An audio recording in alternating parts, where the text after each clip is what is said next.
Got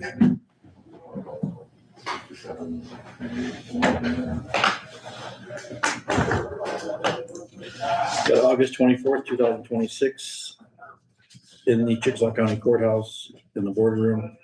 I will call the supervisors meeting to convene. Roll call, all members are present, along with Board Secretary Sheila Shackleton.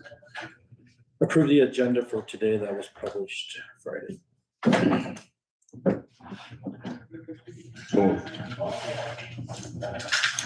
Is there a second? Second.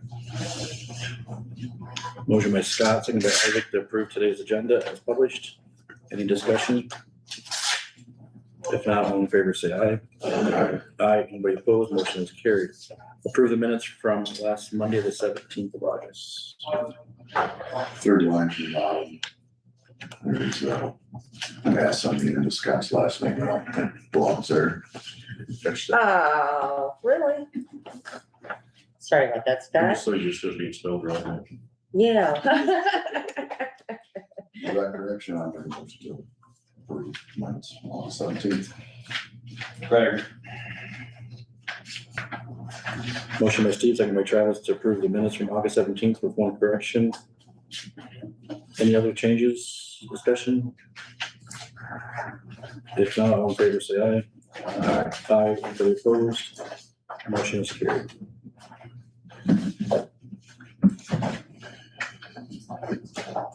Conservation, discuss change order number 2 for extra work at the new conservation building by Riverside Metal Roofing LLC. Chad got this. This is talking about that extra tin and insulation.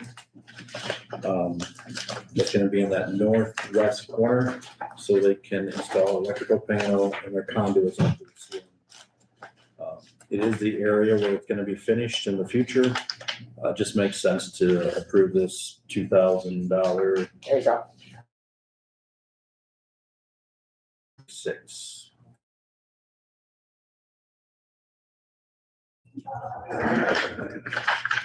I would probably just agree to not to exceed 2,500.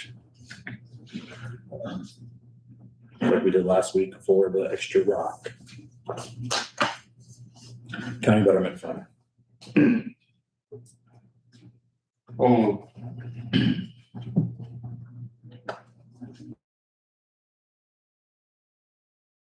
Need to approve the change order number 2 for the extra work inside the building by Riverside Metal Roofing LLC, not to exceed 2,500, to use county betterment funds for payment.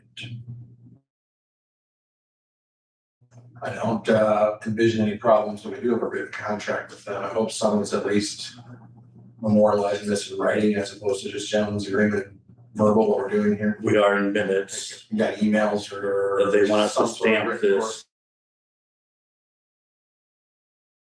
We'll stamp it, and then they won't start nothing until it's approved by the board. Thank you. Yep, good question. Any other questions, concerns? If not, all in favor say aye. Aye. Aye. Anybody opposed? Motion carried. Review and approve the final payment to Riverside Metal Roofing LLC for the Conservation Cold Storage Building. This is the original contract, which is due. We paid the $30,000 down payment.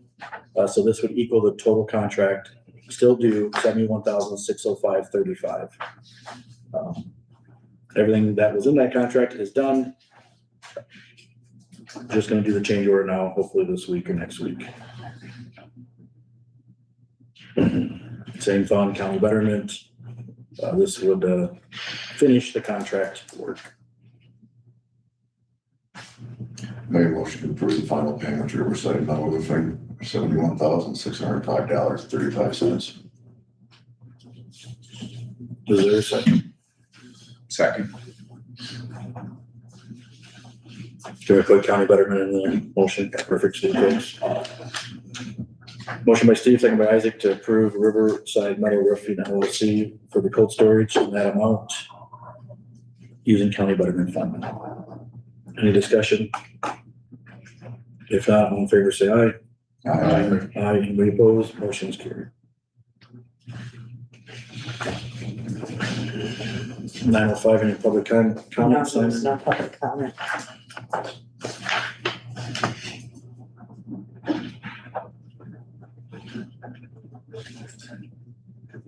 We'll go down to discuss and authorize payment of $305,810.50 to Staggy Construction, Inc. for the pay allocation number 1 for the courthouse windows. I'll just read an email from Staggy project manager here. Please find attached pay application 1 for the courthouse window replacement project. We are billing for the half of the windows currently made and stored along with our bond cost. I included pictures of the manufactured windows and proof of insurance on the location they are stored in. This is pretty typical for projects like this, but please call with any questions. The first windows are scheduled to be delivered on September 8th, the Tuesday after Labor Day. We will spot a storage container on North Chestnut Street. We will be on the north half of the block, but we will keep it back 1 spot from the stop sign as discussed. We will also place our dumpster on that street. Our plan is to start install on Monday, September 14th.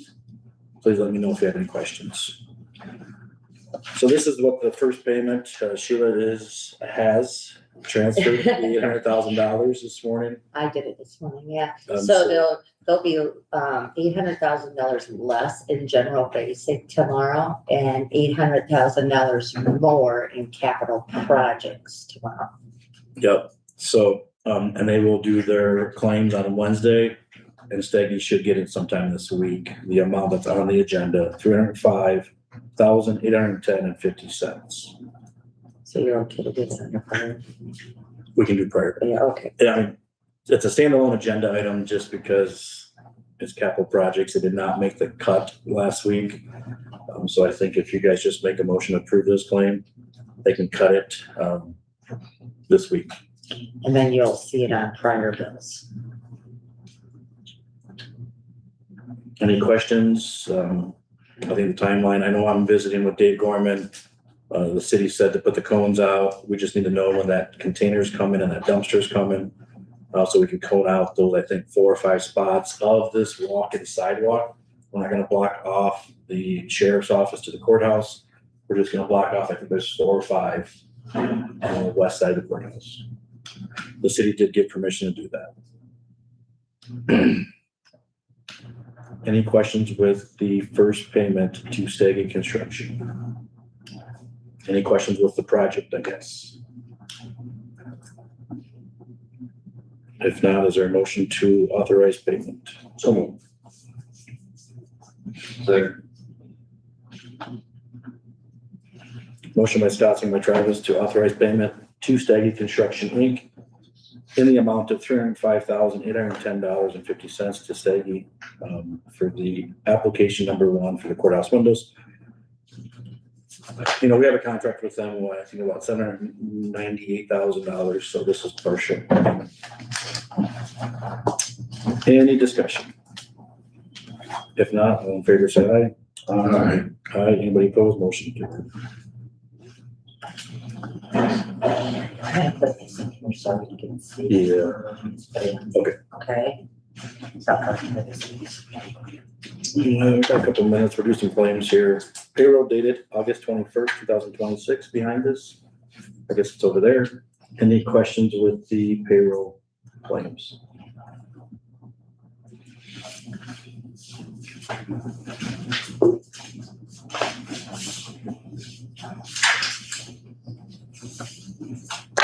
If not, is there a motion to approve payroll dated August 21st? No.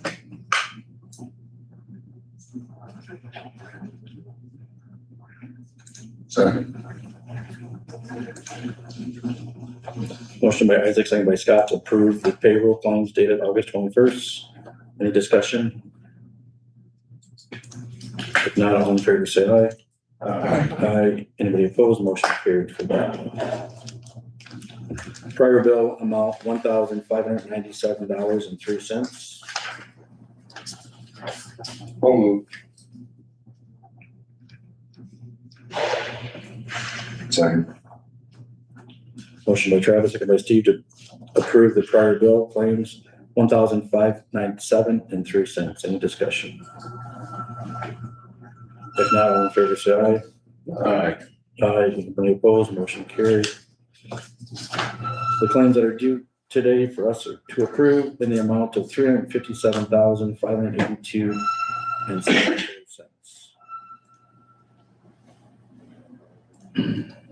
So moved.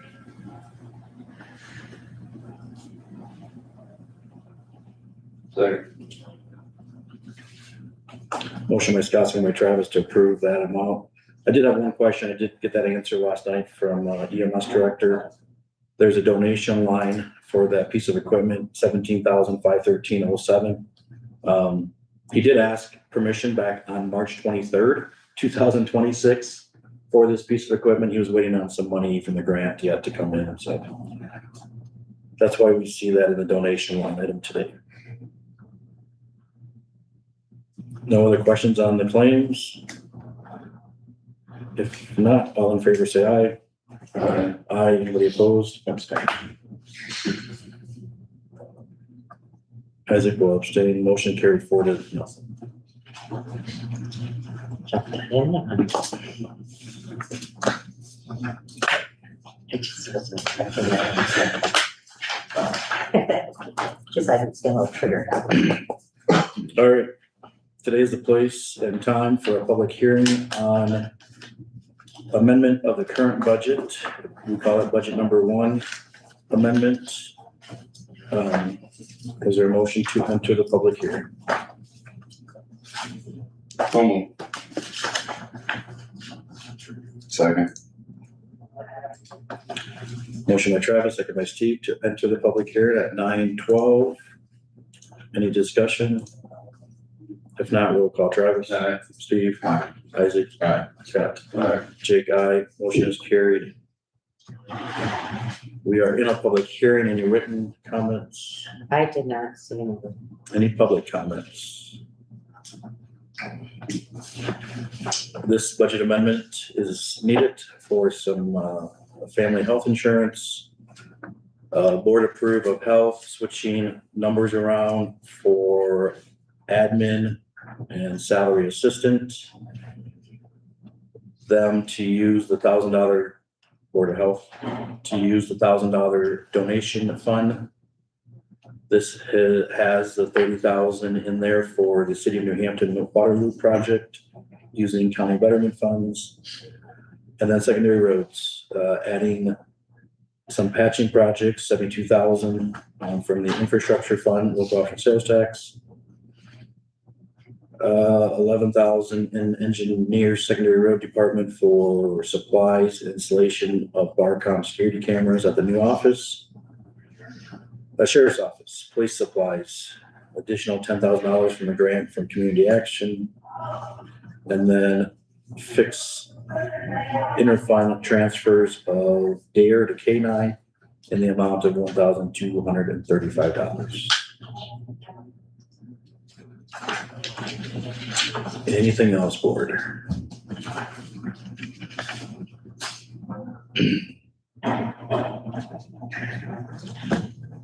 That's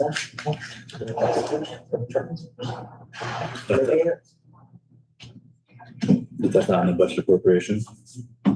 Oh, the transfers. I gotta do You can do this. that next week. Yeah, but I just saw it. Sheila needs a resolution to do any kind of transfer, but we can still hold this public hearing and do the budget appropriation. Usually I have it with the other stuff. Any other questions in the public hearing? If not, is there a motion to end the public hearing?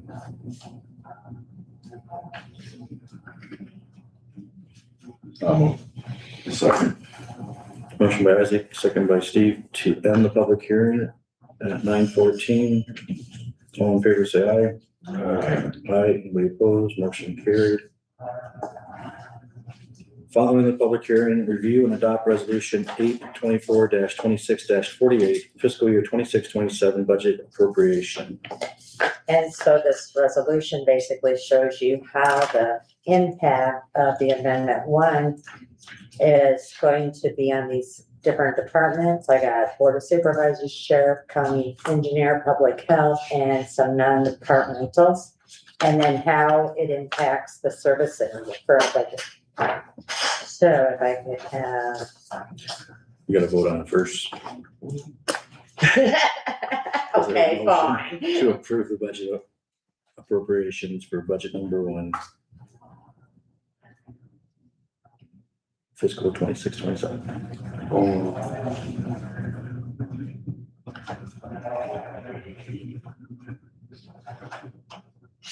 Is there a second?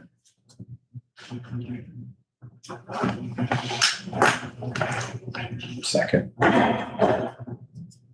Motion by Travis, second by Isaac to approve resolution 8-24-26-49.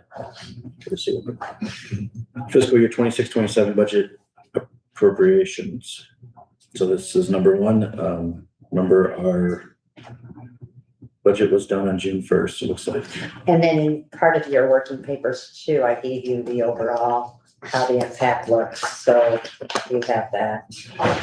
Any discussion?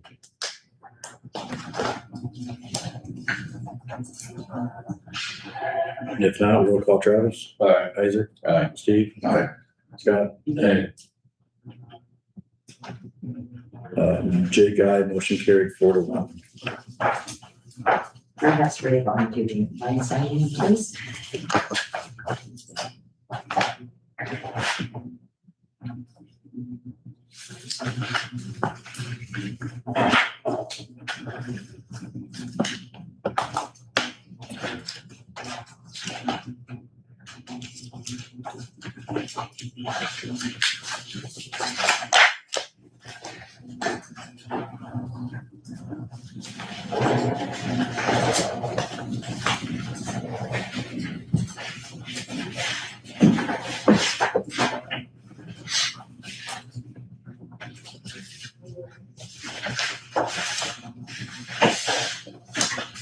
Do you want to approve the 2080 agreement between Chickasaw County and the City of New Hampton for a public improvement project to extend and expand the water main access along Northland Avenue? Dave, I guess, 3 weeks ago, the City Council of New Hampton voted to approve the 2080. With any changes to it? Not to my knowledge, there's awaiting signatures. I advised Karen Clemens that, and city clerk, that I would recommend that you guys entertain signing it in less than until your budget is passed.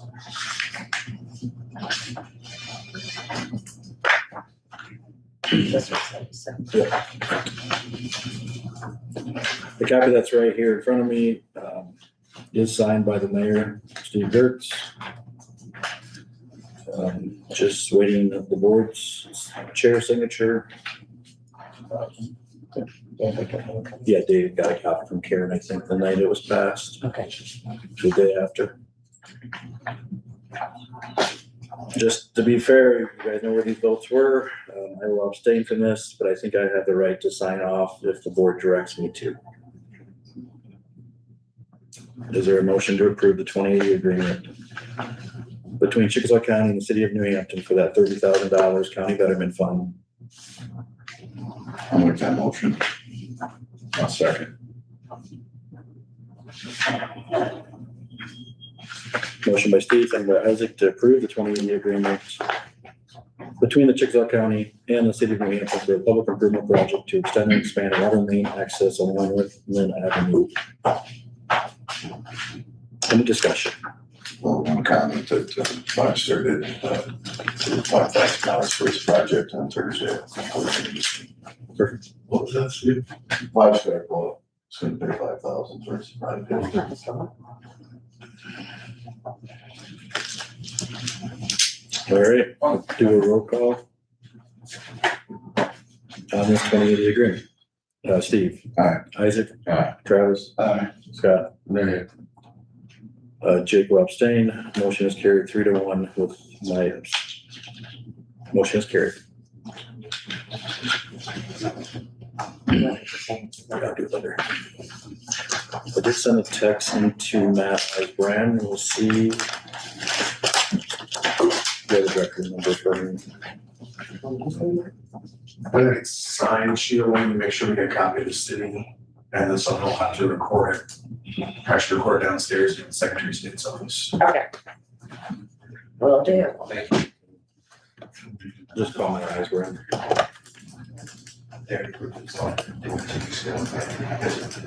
We could do raise.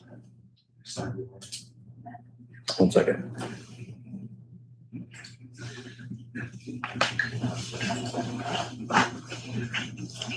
Yeah, we're ready for that up here. Okay, we'll send them so when he gets back. Yep, hi.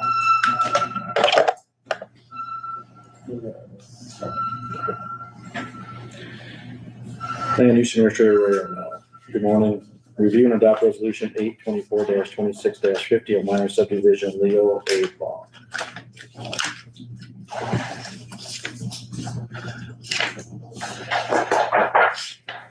They had previously created 2 farm fields.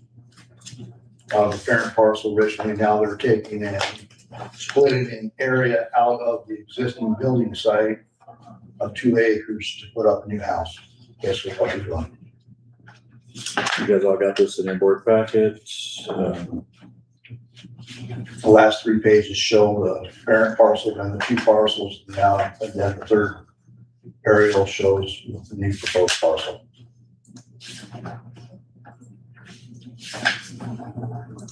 Any questions?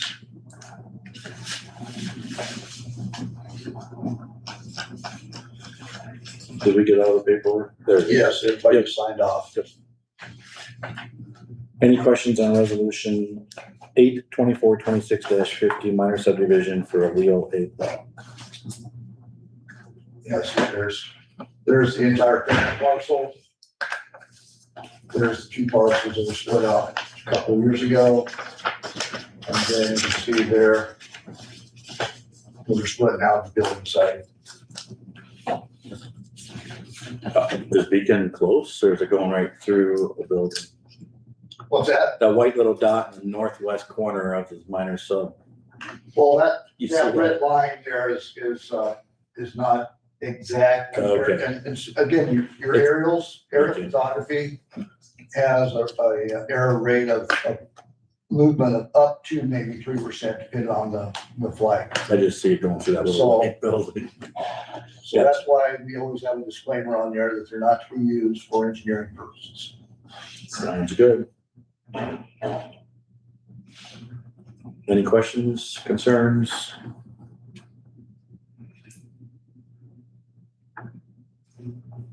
And sometimes the surveys will include locations of the buildings that are there, but this survey did not.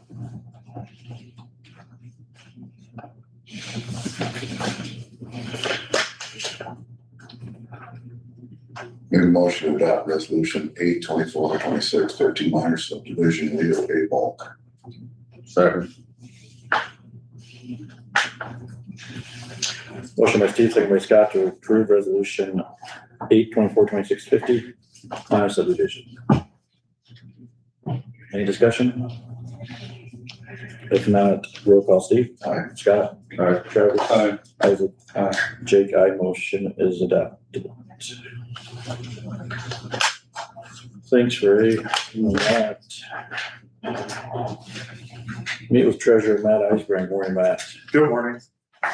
Couple things here. Review and approve tax abatement for the city of Nashville, parcel number 1913184760095. Yeah, so that one was owned by the city of Nashville and we just didn't get marked, so we need to go through the formal process of deleting it.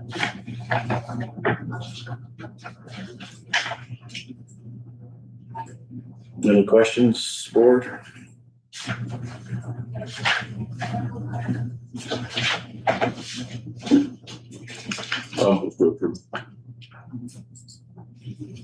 Second.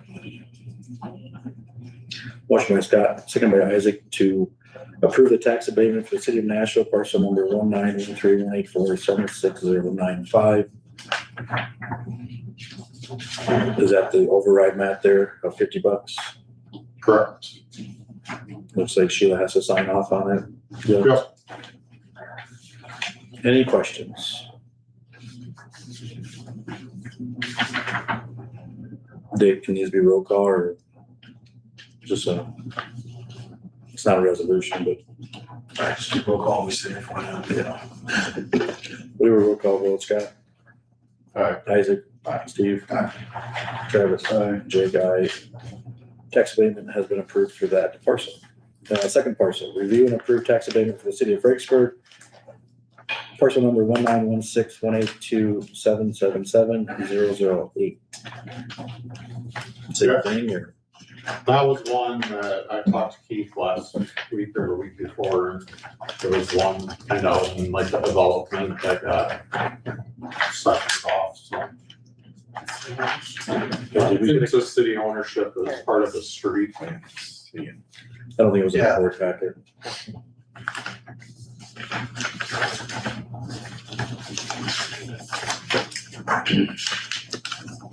That's a parcel that came through our office in July, working through in July of '05. And apparently staff didn't realize that it actually sold, was given to the city as part of the plat. And the street was given to the city as a dedicated street to the city, and the city accepted it back in June of 2025. And because that actually occurred prior to July 1, 2025 to 2025/7, it should have been exempted from taxation. Just like $60 total. Correct.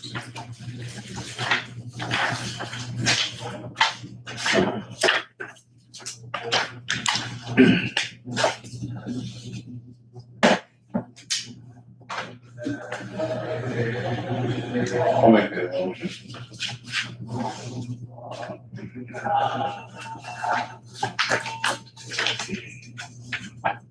Second.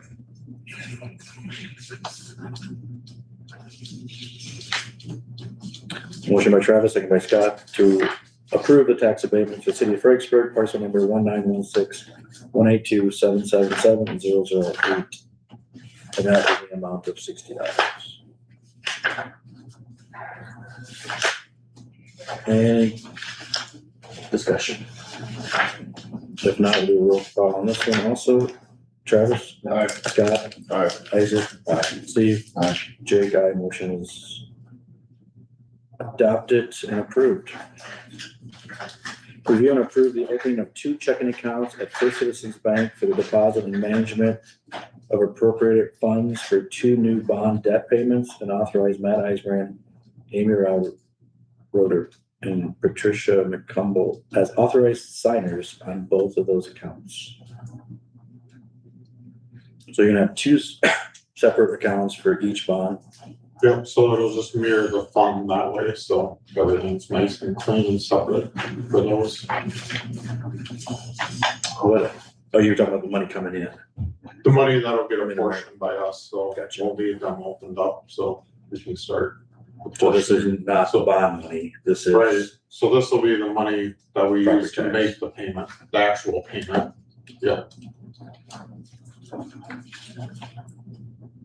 Any questions? I got We it. have one for the county debt right now, so we'll just have one for each of the bonds. I'm kind of wondering because it's been suggested to us to combine them, but I guess till we combine them, we won't worry about it. I agree, that's nice to track that way, but in the future, it's been said to us. The only thing that I would see is we're talking about the same Mid-America money coming in, interest payments on 2 loans are due December-ish, interest only. I like the tracking mechanism, but Yeah, and so when I checked, we didn't have 2 loans. We only had the 1. But I tipped all the money knowing it was coming, but I couldn't write it up because it wasn't there. So. But you could write 2 checks.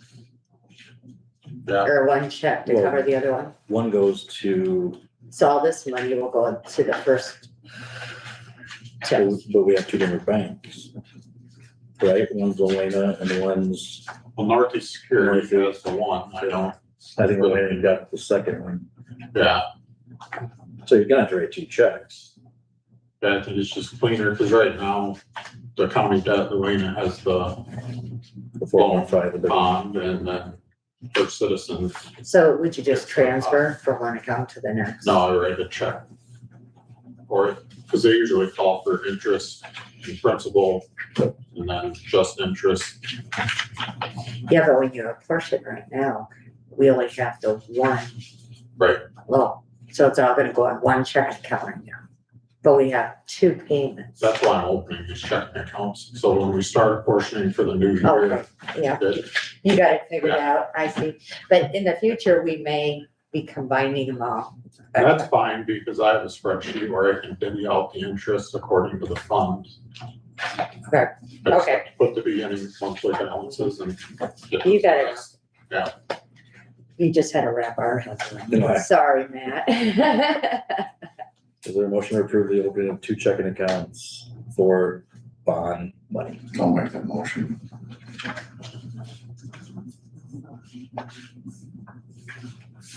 Is there a second? Second. Motion by Steve, second by Isaac to approve the opening of 2 checking accounts at First Citizens for the deposit and management of appropriated funds for the 2 new bond debt payments. You do a roll call on this one too, Steve? Aye. Isaac? Aye. Travis? Aye. Scott? Aye. Jake, aye, motion is carried. Thanks, Matt. Thank you. Thanks, Ray. Steve, is our 9:30 appointment out there, I think, or Dave?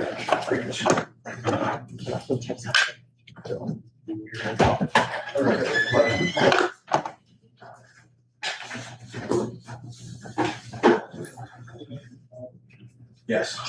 Okay, thank you.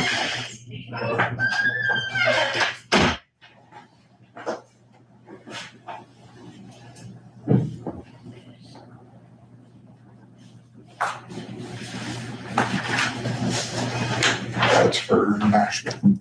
I just need one back from you. Okay. All right, good morning, Paragon Benefits, Carrie Schaefer? Yep. Perfect, good morning. Morning. Retirement plan review.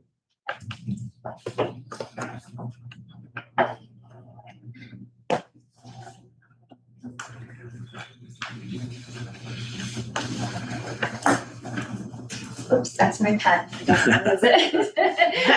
If it's a nice one, you wanna keep I it. usually steal them actually, so instead of leaving them Steve, with. do it the same. Oh, it's okay.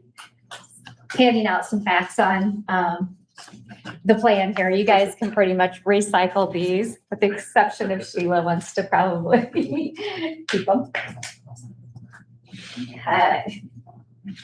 I just wanted to do my annual plan review on the Chickasaw County 457 plan, which is a retirement plan, kind of an additional retirement plan for the members other than IVERS, outside of IVERS. So just wanted to go over, I don't really have any changes this year. Everything looks pretty good. I do have some things that I want to kind of talk about for the future, but for right now, just kind of going over some plan facts here.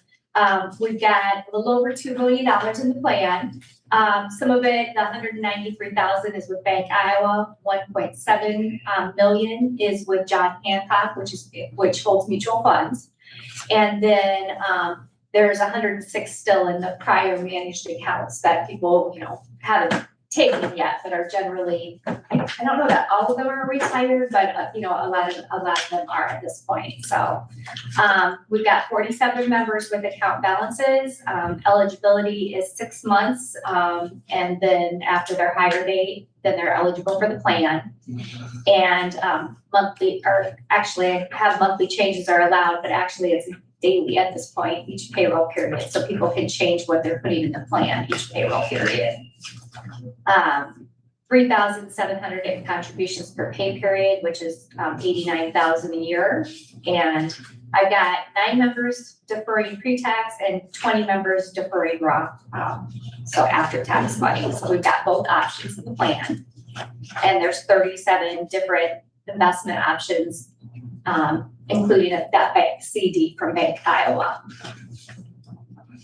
So just kind of I'm just gonna go through this real quick. The John Hancock, kind of plan review. I just picked out a couple. Some of the stuff in here is kind of skewed a little bit just because we don't have everybody built. We only have the people built in John Hancock that are using John Hancock. So if it says your participation rates and stuff like that, they're not going to be accurate. So you got to take some of this with a grain of salt. But right now, participants' average balances, the median is 22,000. The mean is 44,800. So we've got, a lot of people getting some higher balances at this point. And 24 people are actually using the website, which is amazing to me because there used to be very, very few. So as times change, people are getting, a lot more comfortable with that. So that's pretty much a good share of the population that are using the website. And then on page 14, it just kind of shows you the growth of the assets. And this is, again, just the John Hancock portion. It doesn't include the Bank Iowa portion. But at the end of, or at 2026, when I ran this report, it was 1.85 million in just the John Hancock. So it had risen since the end of the year. I got a question. Yep. Almost doubled in what, 4 years, 5 years? Isn't that crazy? Yeah. Yeah. And I mean, we've had distributions at that time, you know what I mean, from some significant actually distributions in that time. So it's pretty amazing, actually. Yeah, the stock market has been on a roll. So Yes. that kind of shows there. So that was really all I had on that one, just kind of showing you the growth of the plan there. In addition to that, part of my responsibilities are to check the funds and, make sure that everything's performing, sufficiently according to their asset class. I do not have any changes at this point. Last time we had several changes, and the funds are all doing well. I do have a couple on the watch list. They're both small cap funds right now, the Invesco and the American Funds Small Cap World. I'm just kind of watching the this report from John Hancock is nice because it shows like three different mechanisms that we look at, Morningstar, FI 360, and RPEG. My broker dealer uses that last one, RPEG, quite a bit. But I used to use, before I moved to this one, the FI 360, and everybody kind of uses the Morningstar also. So it shows all three different ones. And the reason that small cap growth of American funds is on my watch list is because that's showing as a 4. However, it's a 4-star fund and has really good track record. So I'm not really sure why it's showing a 4 on that one. I think, just think that in general, the small cap market has been, really, really rising, and they, are just kind of, that one's kind of like a world fund, not just a small cap fund. So I feel like just the category that it's in is maybe skewed a little bit. But yeah, it's a very good fund. So all of the rest of the funds are doing well and don't really have any changes there. As I said, I'm kind of going fast here. Any questions on anything that I've kind of gone over at all? It looks like all the funds are growing, 20 to 30%? Yeah, I Last said year. it's been a really, really good run here. At some point that will change. What goes up will go down a little bit, but yeah. So the PRISM report is a different report than I've shown in the past, and this is just, I had to change my broker dealer, just who oversees me, sold out last year. And so I changed broker dealers, and because of that, the reports I'm using now I have access to a little bit more. This PRISM report is a good one. It shows just like the fees of your plan comparatively to other plans, kind of in a similar range. And it is showing, I usually look at page 2, I think that breaks it down. It just shows like fee types based on investments, record keeping, TPA work, and advisory fees. And it is showing your plan right now in between the low and average range for fees, which is definitely an acceptable range. I of course always like it to be closer to the low than the average. The area that's bringing it kind of in between instead of low is the record keeping fees are up there a little bit higher than I would choose. For this type of plan, there's not as many different places to go as there would if it would be like a regular 401k plan. Not every investment company that we work with, probably 50 different investment companies that hold plans. But not all of them, in fact, few of them allow 457 plans on, just because it's just a different way to track a little bit than that. But as that, I always go and ask John Hancock, could you make that more, I guess, in their opinion, it's super competitive, but in my opinion, I'd like it toward the low. And at some point, if they continue not to, say that they're going to reduce, I'm going to want to go out and look at different investment companies for the plan. So I may wait until it gets to 2 million at John Hancock, because that will give me more buying power, basically. So, but other than that, I don't have any changes. We made changes for the Secure 2.0 last year. There's really nothing else on the horizon for right now for document changes, unless you all see something that needs to be changed or something that you wish was different. I don't have any suggestions. On our paychecks last week, the little flyer was there that you were coming today and tomorrow to meet with our staff. So everybody's aware of it. Okay. I'm glad to see 47 are using the benefit. Yeah.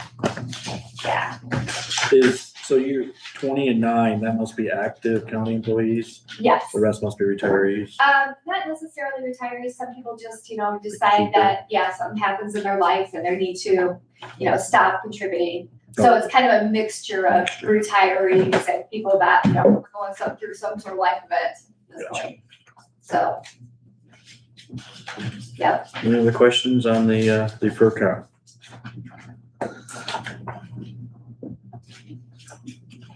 Any other questions for us, Carrie? I don't have any. This is Sheila's. Oh, thank you. So your year-end report, just for your records. And Donna's expecting you back there when you get done here. Okay. And she'll show you where to go Okay. for your consultations, which you already know. Yeah, But yeah. Well, I know today's. Yeah. tomorrow you'll be upstairs. Okay. I'm sorry we had to split that, but No, that's okay. Any other questions, board? we really thank you, Carrie. Yeah. All right, have a good day. Thank you. Thanks. I'm keeping you ahead of schedule, right? Yeah, you are. Thank you. Thanks. Yes. Let's do that.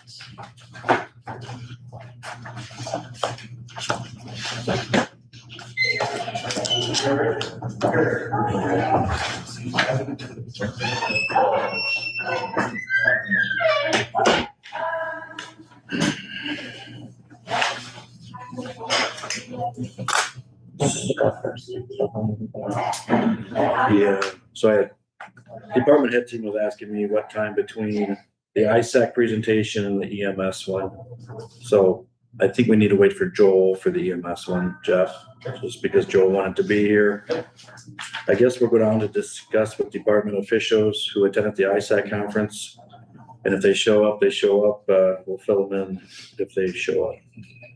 I put this on here annually just because I think it's, first of all, it's a good conference to go to, but I think we all need to hear what's our takeaways from a 3-day conference. What are we hearing from all different types of departments that were there, ISAC staff, their general counsel, to some breakouts in HR.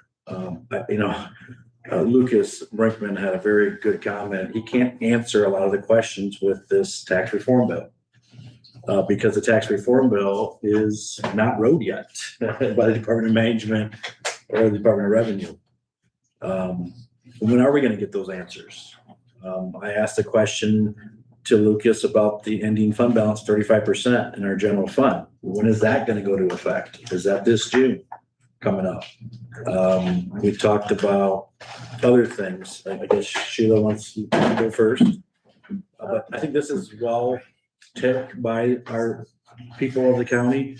But there was about 5 or 7 of us down there, so Sheila. Well, in my take, Wednesday, I thought Wednesday was a very good day. We had a guest speaker. His name was Ed Davenport, and apparently he was a star or an actor.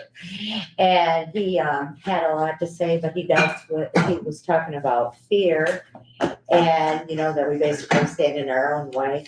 And then we got into some, where we mixed the meetings, the seminars where everybody was together, and I chose making government cool again and collaboration builds stronger counties. And I guess, you know, when they were talking about making the government cool again, you know, the biggest thing that my takeaway is as much as we can share with the public is to the best of our advantage, you know, let them know what we're doing, you know, give them, you know, the transparency and everything. And with the collaboration, I really felt like this board does a great job. They bring the legislative, you know, like, oh gosh, I'm having a brain. House and Senate member. Yeah, the House and Senate members here to tell us how things are going down at Capitol Hill. But then we broke for our auditor section on Thursday and Friday. The Department of Revenue and the Department of Management were there. They have some, you know, we went through like the homestead exemption, the disabled veterans. We also went through the financial reports that the government or the county's expected to do. We have a new debt database that we got to be adding to, which to me, I think is the best idea, because when I first came, I have to check everybody's debt, like the schools and the cities and everything. And, you know, when new people come on board, they don't always know what, you know, they don't always keep track. So here's a database that has everybody's debt in it, and your budget will just pull it in, which is good. I think it's going to be a good thing. And then we were also talking about the valuation changes of 2472. And I thought that was all on the assessor. I'm joking. But a lot of it is, it's coming on. Friday, we had a, kind of a pop-up meeting with the behavior health at 8 to 9, which I thought was very informative and everything. Then we spent the rest of the day with the Secretary of State and going through some stuff for the election and that, but it was a fast 3 days and we went through a lot of material. Donna said, they put it on the agenda and you know, just to digest everything you've been through and go through your notes and everything and the PowerPoints and that, there's a lot of stuff, and hopefully we got the answers to questions. You gave me a call on the way home Friday. Secretary of State mentioned that mailing that is going out. Are they changing some of that? Oh, the mailing. So I did read the 2472 and I asked the board, you know, are we doing the mailings? They said no. So I go down to the secretary, or I go down on Thursday and the questions asked, are we doing the mailings? And they said, yes. So we can skip the mailings and put everything on our website, but how does that look? How do you put all these different taxing districts, the mailings that you received on the website, unless the GSI could do something where someone pulls up their name and it's right there. Their school district. I think we're gonna be, it seems, I don't see it. I see that we're gonna be doing mailings in March. So everybody gets their right one and everything. But yeah, and actually there was a lot of the auditors were surprised because they thought the mailings were out too. So it was, and Carrie said, nope. I hope you have it in your budget. Don't you? Yeah. Okay. Matt, anything? I'm done. We had the Department of Revenue come in and talked about like the elderly credit forms and things like that. We are switching our operating system right now for the DOT that we do titles and registrations through. They're modernizing that, so we're actually going to have a couple days, the 2 days before Martin Luther King Day, that's gonna be not accessible. We're gonna be transitioning to the new system, and we'll be open on Martin Luther King Day, so it'll affect us that day too. So it'll basically be 3 days there where we're not really gonna be able to do any motor vehicle transactions while they get the new system running. So they're hoping it may not be the full 3 days, but we're just gonna plan for that, I guess. But then what that also brings, there's gonna be training. So we may have a couple days like in the middle of December where we may need to like close for the morning or afternoon, and we'll all go to Mason City. And they're gonna set up like a training portal there so we can do some hands-on things. So, but I think they're only like 2-hour sessions, so there won't be anything like a full day or anything, so. And then there'll just be some other miscellaneous. They figured it'd probably be like a basic user, probably gonna have about 2 hours of training a week, starting maybe October until we're up and running, and like the managers and things like that, maybe have like 4 or 5 hours of training a week, so. That'll be a little easier to do after tax month is done in September, so. I don't think it should affect us too much, but yeah, it'll just be something new, so hopefully that goes smoothly. They kind of introduced some things with the driver's license already on the new system, so that hasn't provided any issues. But those are the main things. Chad?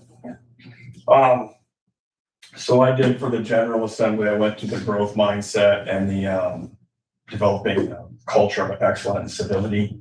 I thought they were both pretty good speakers. Again, those things are always good, in my opinion, as you get into leadership roles too, to make sure you stay focused and just kind of self-evaluation and kind of recheck and see where you're at. And are you in that growth mindset, or are you kind of stagnated? Especially as we get into our careers. We had brought in an individual from IMWCA on workplace safety and kind of going over some OSHA guidelines. We had a strategic planning session that was pretty good, and kind of all different facets of that. A lot of what we deal with, obviously, on the conservation side with park management and design and future projects. We had our CCDA meeting. We also had the state auditor's office kind of come in and go over do's and don'ts, tracking. A lot of it's, same thing, just making sure you're tracking everything and dotting all the I's and crossing all the T's, because if they're going to dig into it, they're going to dig into it, right, Shayla? So Yep. All good refreshers and a lot of good questions. And then we obviously had a lot of roundtable discussions on kind of the future and the whole 2% and nobody really knowing what's going on and trying to process what we're doing, but nobody doesn't know what to do because we still don't know what the rules are for the game. So that was kind of the bulk. But again, and on top of that too, right, it's always nice to go down there and talk to people that are doing your same thing in a different county. And, we're all facing the same hurdles and the same challenges. And some of us are maybe further in the race or further back in the race, you know what I mean? But yeah, we're all going through the same thing. So it's always kind of good to talk to your colleagues, in my opinion, kind of recharge batteries and refocus. So Can I add to that, Chad? I mean, there was a small table of us too. They bring up the same point where they make the law changes in Des Moines, but maybe it's not for that rural county or the urban county, but they throw us under one ship, right? That we don't see the growth in the services needed in a rural county compared to an urban county. Right. So again, and that's nice to know too, right? Because you see it from your blinders or your lens, but then you talk to like some of the larger counties and they're like, but we have a 4.5% growth a year, and you're going to restrict our expenses and our claims to 2%. Like that doesn't make sense, right? Like nobody in a functioning business would reduce their growth to 2% if they were making 4% or had the opportunity to, right? And so like it doesn't, and that's not an avenue that I've thought about it because like you said, we don't have that growth perspective at this point in time. So it was interesting to hear those discussions as well, because they're looking at it from different angles or lenses and like, Like penalizing us. yeah, you know, so they feel like the larger counties are getting it from a different perspective. So, but interesting, Yeah. interesting. Yeah, and a 2% increase for them is gonna be a heck of a lot more than a 2% increase for us, you know, so they're dealing with lots of. Ray, did you go? I did not attend, but I did send Keith for the 3 days, and then I sent Tony for Thursday. The reason for Tony going down was the fact that Schneider, geospatial, was made a presentation to assessors. And because ArcMap desktop is going to ArcMap Pro, and the fact that we calculate our soils and our ag land values out of ArcMap and Schneider. And so there was an update there. She did mention that our utilization of the Beacon website, everything they talked about, we were already doing. So that was a good thing. Speaking with Keith, a couple things there that maybe you folks need to be aware of. There might be some issues come up with the homestead exemption and tax credit and the disabled veterans homestead tax credit. Currently, the disabled veterans homestead tax credit, they're able to utilize the home, all ag buildings, all buildings, and up to 40 acres in value is exempted out in the rural area, half acre in town. New applications now, they're only gonna get half acre, period, even the rurals. So you're gonna have those others grandfathered in and new ones only getting the half acre. But yet on a homestead, a standard homestead is a half acre period also. It's just a half acre in town, but it's 10% of their total value up to $20,000. Rural areas, they're gonna be able to utilize up to 40 acres to develop that 10%. But it's a max of $20,000 in value. So there's gonna be a little inconsistency between the new homesteads. Even though the disabled veterans homestead is an extension of the homestead, it's gonna be treated and calculated separately. And so right now, our software, including the solutions, is not prepared to develop that 40 acre potential value.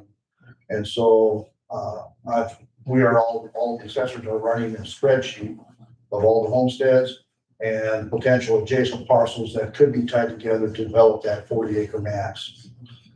So. A lot of manual entries. And it could be all manual entries. Yeah.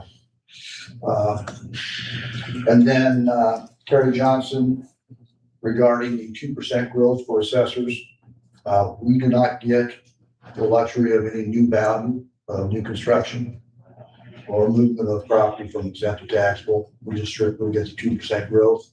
However, currently our max levy rate is 67.5 cents. And if we reach that, we can also then levy in FICA and IFRS and insurance. Well, she said that's basically out the door. So if you're at 55 cents and you get 2% growth, and if that's not enough for you to operate on, you can still go into FICA and IFRS. Then why does the code still have a max levy rate of 67.5 before you can use FICA and IFRS? So there's a lot of confusion regarding that. Regarding the 35%, it's my understanding that goes into effect with the 27-28 fiscal year. And what I've heard too is there gonna be some changes come January, February, new session Yeah. to clean up. Yeah. Yeah. More verbiage in the law. And did have a property owner come in that the urban revitalization exemption with the new law effective this current fiscal year, they do not get exemption from the school levy. Schools still get to tax, properties that even though they have the urban revitalization exception. Had a property owner come in just last week and, visit with me about that, looking at her tax bill. The levy rate that was on the tax bill was not the school levy rate. Well, the way the software company, they're weighting the levy rate for that district and the overall rate and applying a weighted levy rate on there. And so they have taken the tax system, tax computation that was somewhat complicated and made it very complicated and not readable in my book. Yeah. Any questions? Shirley? I went down on Tuesday to the IQ. They are Okay, that's fine. redesigning to I Thrive to better help Tyler counties out with our software. There was a tax portion of it that the auditors and the assessors were to do that, which I went out, broke out into session and with my recorder group, and we discussed things pertaining to us. And then Wednesday, the general session, I thought that was very good also with Eddie Davenport talking of fear being a stunt man. And do we have our meeting set with the ISAC, or have they set No, our- they have not contacted me for their 99 tour.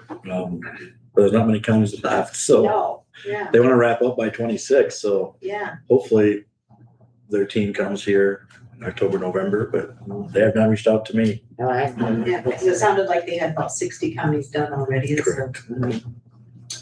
Yeah. And then I went to the same one Chad did, and I thought that was very good. And how they talked about working together as a team on issues that supervisors and department heads, and getting everyone's input on things. Then Thursday, we had our certification meetings, and we had a treasurer come talk to us about the tax sale process, which, how it gets to the deed part where we have to record that, then what the steps are in the process before that. Which I knew a little bit about because I used to work in treasurers, but it was very interesting. Then we had a certification on disaster recovery. We had an EMS director come and talk to us about the different aspects of what policies and procedures that they're in the code, that there are plans that are reviewed every 5 years on a rotating basis. And that Homeland Security has the timeline for these plans, and that's how they get updated and would help with that process for disaster recovery. Then we had a Social Security administrator come and talk to us about how online now that you need a replacement card or after a marriage, that you can apply online. Just wait 30 days and they're able to talk to the vital records department. And so they don't need to see your certified copy in hand anymore, that they can go and verify it through them. If you go apply before the 30 days, then of course you have to probably download and send to them a photo of your certified copy. But I thought that made it much easier that they can do it online.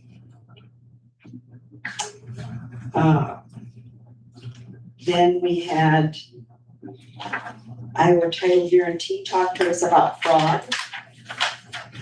There is coming, Iowa Land Records is working on a new fraud system that people will be able to sign up on Iowa Land Records to have a fraud prevention system in place, that if anytime something is recorded with their name on it, they will get a notification that this has been done, so they can verify, or, hey, somebody is trying to sell my property. Not you. Yes, and they have a new website that they just released that is supposed to be more user-friendly, but they did it while I was at school, so I haven't gotten to use it yet. And then the Department of Revenue came and talked to us about the new exemptions coming out, and that the new paper that to go to the assessor's office, that it isn't mandatory, that we're not supposed to refuse to record the DOB that doesn't have that attachment with it. It's a third page from the DOB for clarification on the condition of the sale. It's more for commercial property, she was telling us, so we have to have it for that, but any other property, housing and whatever, we don't need it. The DNR talked to us about a new regulation that any traps, snares, tree stands for deer hunting, ice huts have to have a metal tag attached to them with your name and address on them, so they know whose it is that they come across. On public grounds or private? Anything, yes. Then there's also a new a little inflatable boat that Amazon and Temu and Shein are all selling that is illegal and we can't register them. So don't buy one of those. And then the Department of Public Health, Vital Records talked to us about birth records, that it takes 7 to 10 days once it's registered with the hospital for a new parent to receive their birth certificates.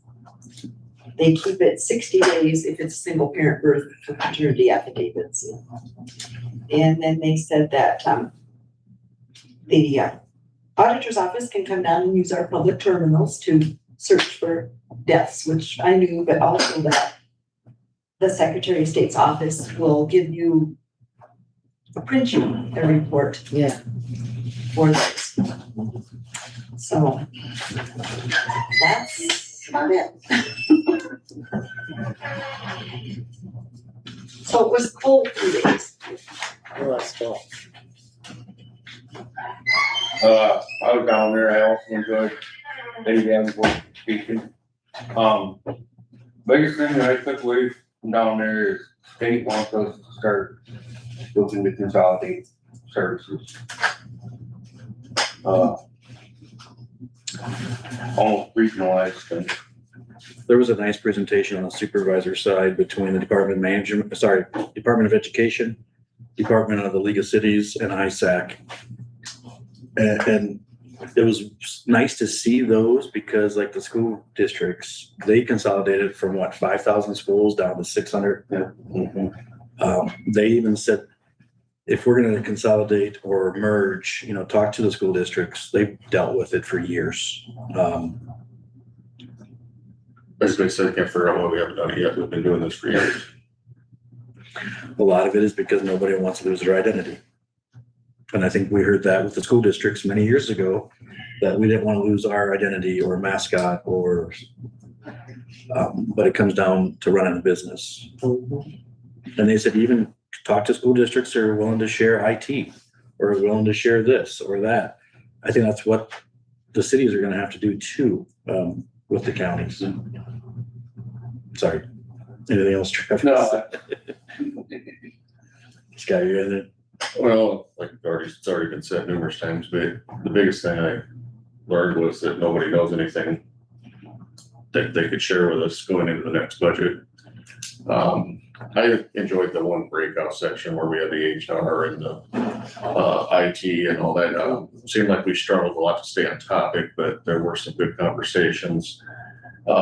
And talking with the other counties, I think there was one county that mentioned that they had a local council of government, which once a quarter they got together, all the city councils, the county board of supervisors, and the school boards, and just shared information of what they had going on. And I kind of like that idea because we seem to struggle a little bit with communication across the county as to, city council people that are supposed to be serving on boards at the county level that don't show up, and same with some of the school board stuff. And I just thought maybe that's an opportunity we could use to get some education out there as to why these people need to show up for these jobs that they're appointed to. But otherwise, I was a little disappointed just because we didn't have the information for that we need. Two policies I think we need to work on the supervisor side is an AI policy that we've been told about, and data centers, if we want a moratorium or not, since we are in no zone county. We don't even know if there's research being done, and then we can't stop them, you know? So I don't know if the board want to look at a data center moratorium or not. I guess if you guys think we should, bring it up to me, I'll put it on the agenda. And then this AI policy, how to use it safely. I think that is a big thing coming out. I know county attorneys brought that up 6 months ago in budget work session, that we should look at an AI policy so we don't get in trouble of telling the truth or the facts. Because they're out there. I think every time we send an email, if you have Google, I believe, it helps you out to respond back, you know. So those two things I took away. I did not know that ISAC has Amazon Business, I believe. I'm a little gun shy to that. I guess you can save, what was it, 15 to 45% countywide. That's a free Prime membership for counties. And maybe some departments already use Amazon Business or those providers, but I think what I'm gonna hear though is shop local. Why are we buying from Amazon? But, and then the other thing I want to take away is inside the Board of Supervisors business, they approved 2027 Supervisor Legislative Committee for consideration. It was a little bit of a hot topic, but I think we need to share it. Number one was required publication. ISAC counties supervisors support legislative effort to reduce the number of required publications, what's included, where it appears, and publication cost continues to be a taxpayer expense. So that's going to be a priority next session. I don't know where they're going to go with it. And then the second one was on the table, but the executive board took it off, but the membership that was there for supervisors voted to keep it. And sorry, Sheriff Shaver, I'm just going to read it.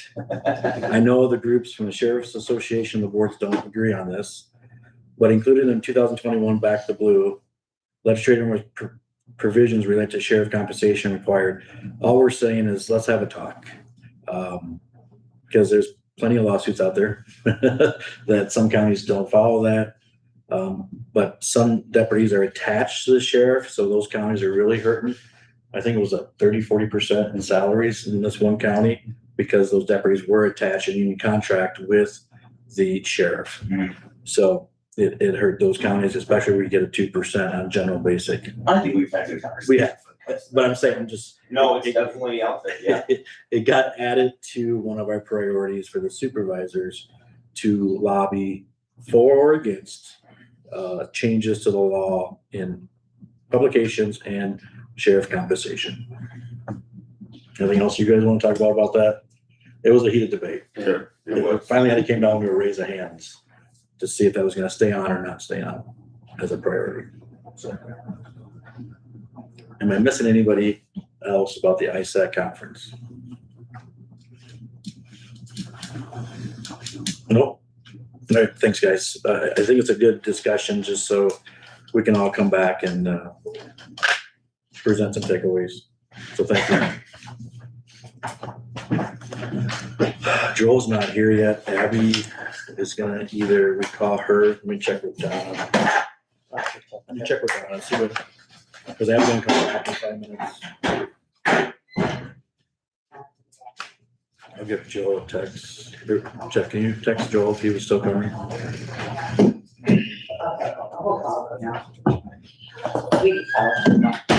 She said she'd call back, but she said we can call back too. So here's the number. We put those. Just do it on the intercom. We have 9, right?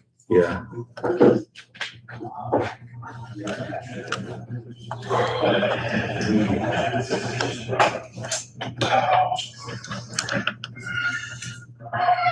You hit the phone button.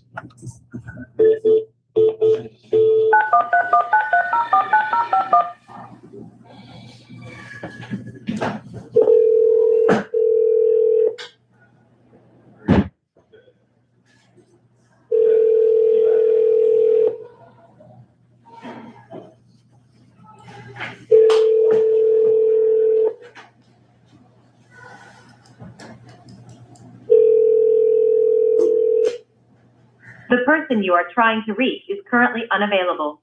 So just wait for- Please leave a message after the. Jeff, anything on Joel? Working on.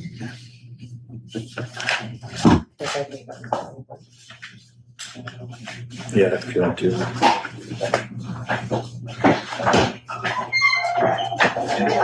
Oh, maybe that's Abby.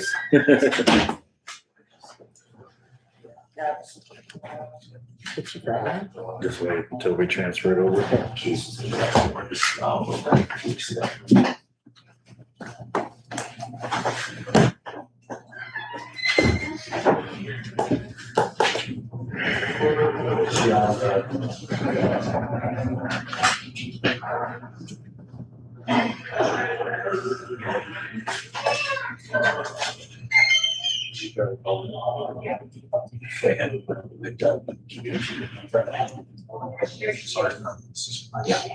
Yeah, we can answer that. Board of Supervisors office, this is Sheila, the auditor.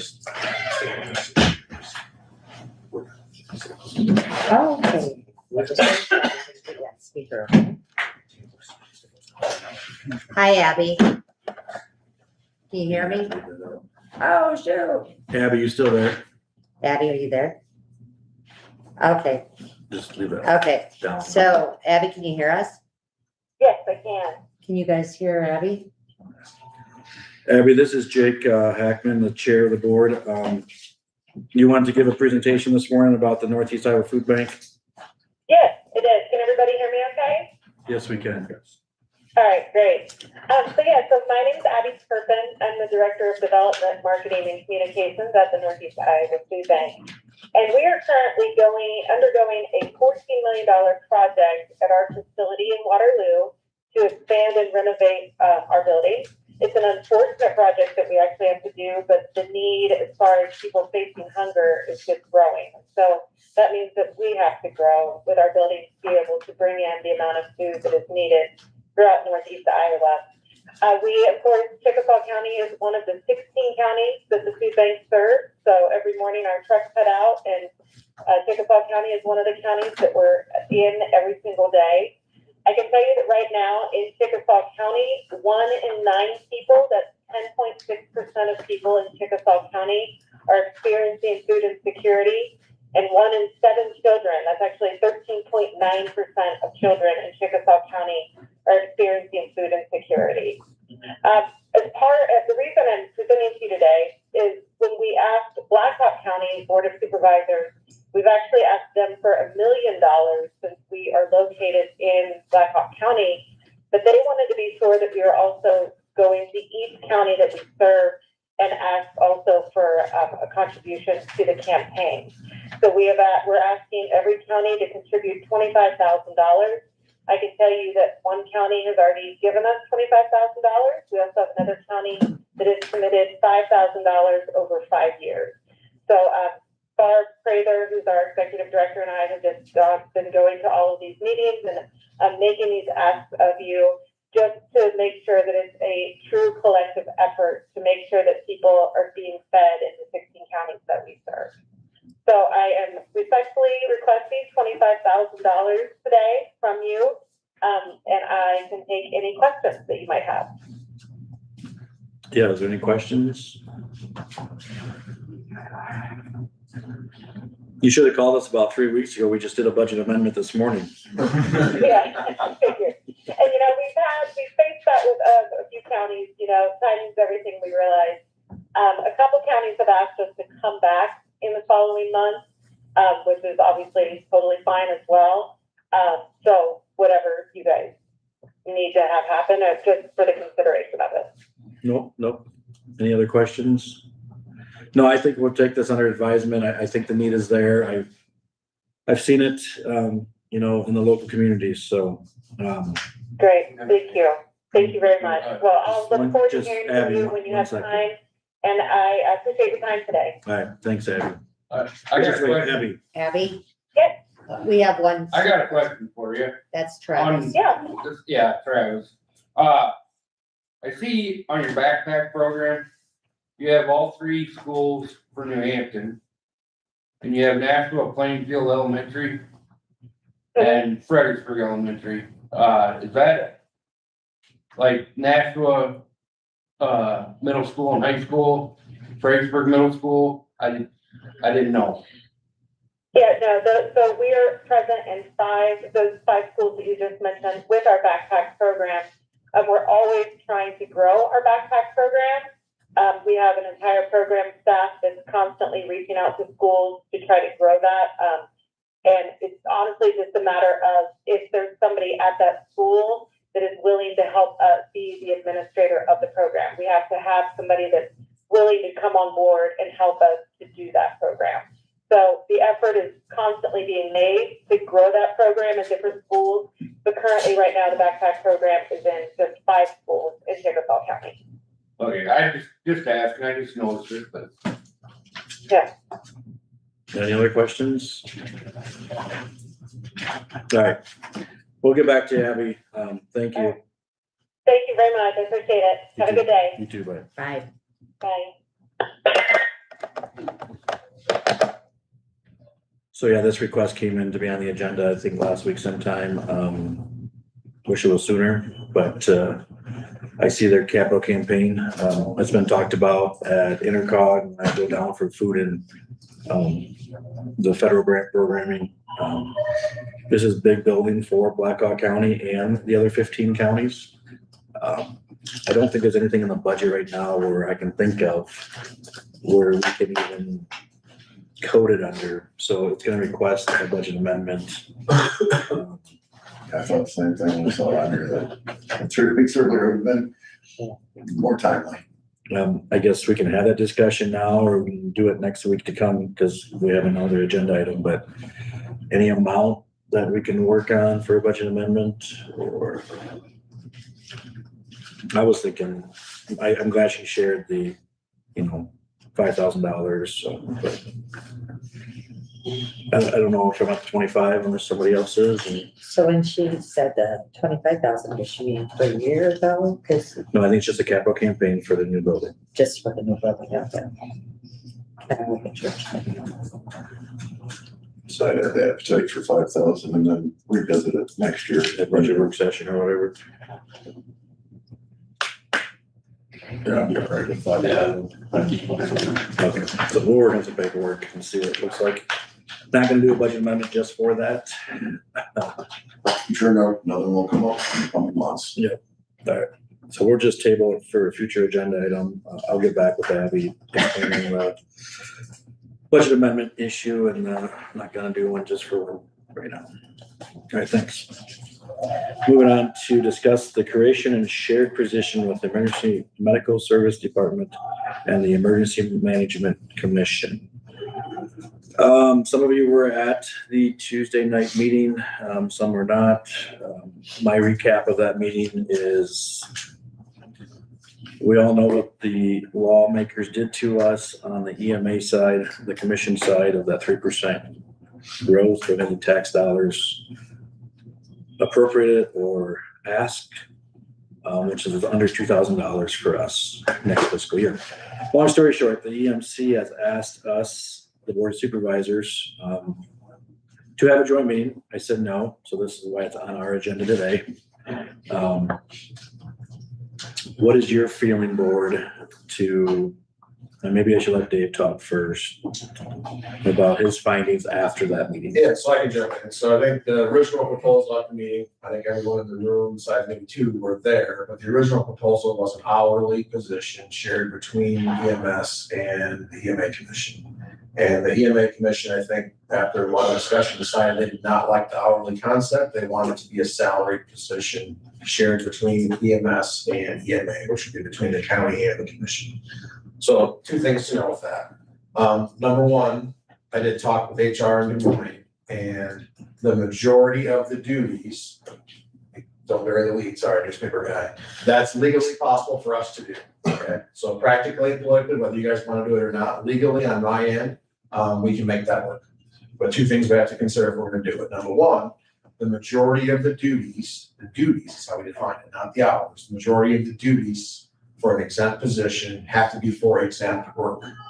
So for instance, we can't say that you need to run on the ambulance during these certain hours we need to craft the position by duties, not necessarily hours. It's not an hourly position, it'd be a salary position.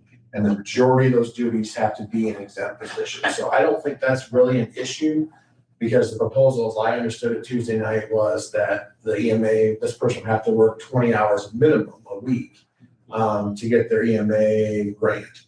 So we just have to make it so that when we list all the duties this position is going to do, the majority of them are in exempt capacity, not in a non-exempt capacity, which would be running for the ambulance squad. Second issue is we are able to adjust positions within the county without posting them externally. And we had a great discussion about this.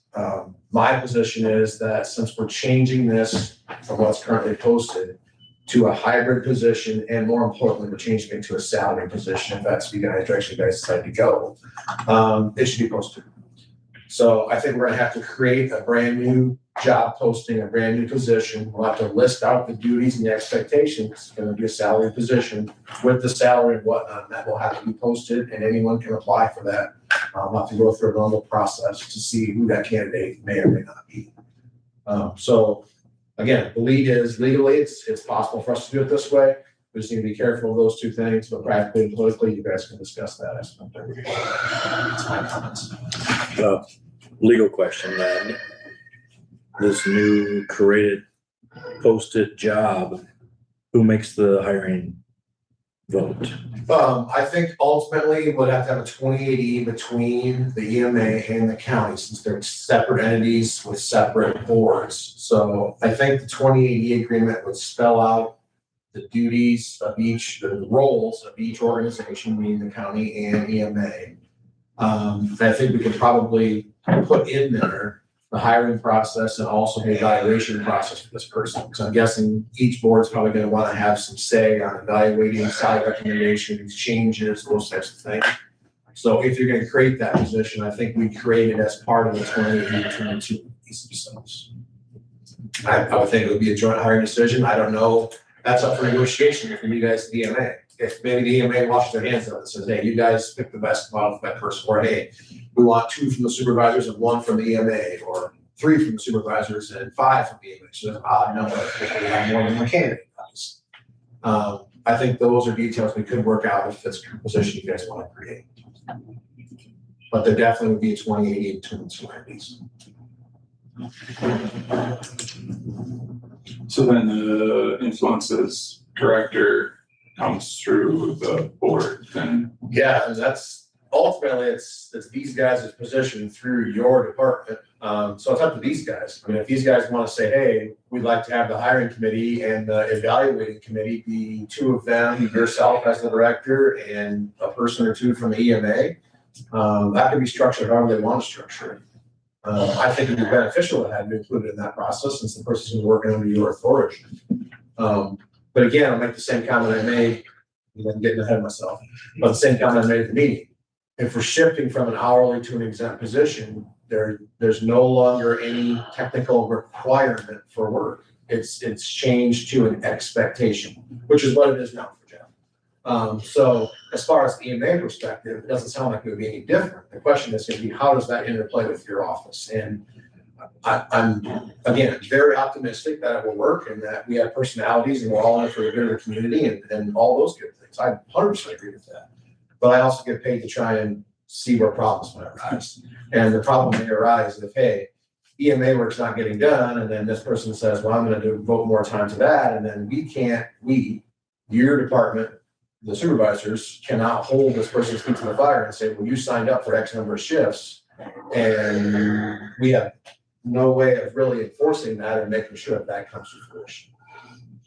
The expectation can be there, and that's all it is an expectation. And the job duties can be there. But again, we have to make sure that over half the job duties are EMA related from the exempt position versus a standard if you're going to run a certain number of shifts from the EMS. We can include that in there. But that has to be the minority part of the job description, not the majority part. The non-exempt, what we would consider hourly or non-exempt duties have to be the smaller portion of the job itself. But we can make it work, I think.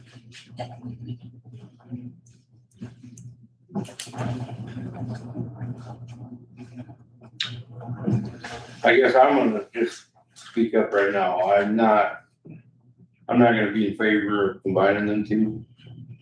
Out in the public, our EMA department doesn't have a very good reputation. Everybody I talk to, well, I'll just say it. I was talking to a guy with water and fire, and he asked where I was from and what county, and asked who the EMA director was, and they just, after I said who the names, and he kind of laughed at me. Oh, Travis, I'm gonna stop you right there. But Yeah, I find that kind of interesting, because I work for the fire all the time, So, hazmat, and I'm not attacking you, Jeff, but I mean, you are out in the public. oh, I know that. I get phone calls all the time about other situations, but I'm not gonna. no, I don't want this personal. I think this board, I'm not trying to stop you, but Yep. we have to figure out, because the EMA is in a financial Yep. concern Yep. moving forward. And I guess, is your feelings that you don't want to move EMA into a 28E? Or do you think we should move to another county? My personal opinion, I think we could save some money if we, and even after last week's meeting down in Des Moines, they're trying, the state wants us to start consolidating services. I think personally, I would like to see us go see if we can work with another county.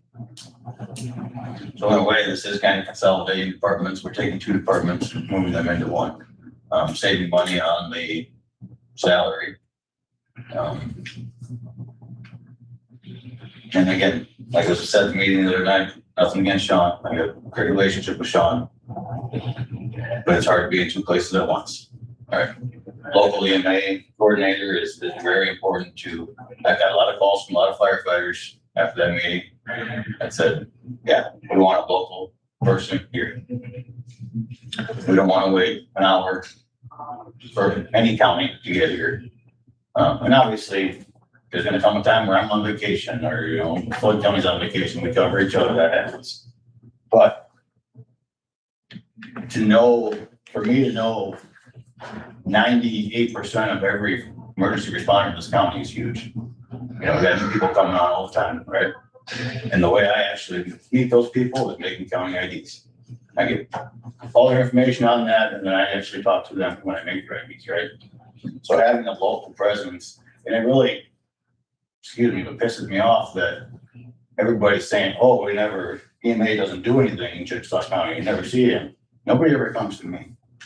Well, You know, and it, yeah. you and I've here's had what this I'm gonna discussion do, before. yeah. I respect you too, Travis, don't get me wrong. Yep.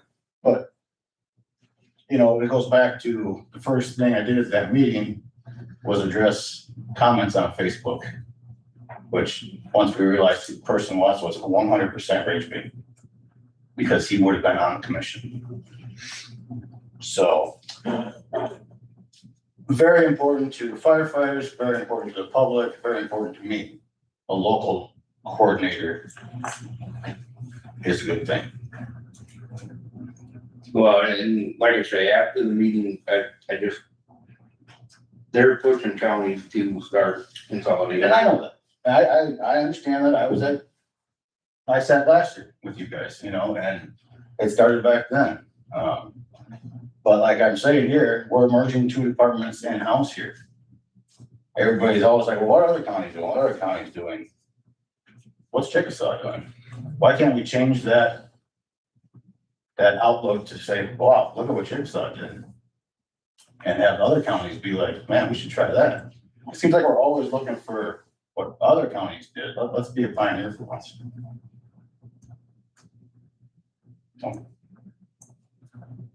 Steve or Isaac?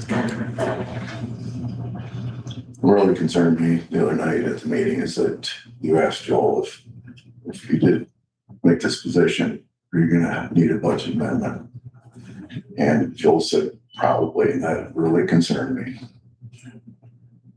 So for, Go ahead. the problem that I see is that we're doing this position to keep Jeff here in Chickasaw County.